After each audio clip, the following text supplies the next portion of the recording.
রমজানই তো জীবনের জন্য যথেষ্ট ছিল। 100% তো রমজানও নামাজ পড়ে না, 50%ও পড়ে না, উর্ধে গেলে 30% পড়ে, নামাজই পড়ে না। এক রমজানই তো যথেষ্ট ছিল। এক রমজান 89 বৎসর 2 মাস, কত? 89 ইয়ার্স, আর তারপরও 2 মাস,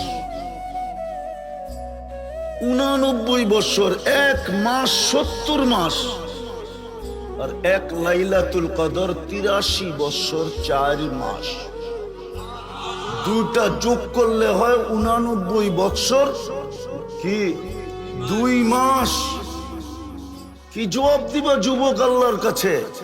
বলো কয়টা রমজান এই পর্যন্ত গেল?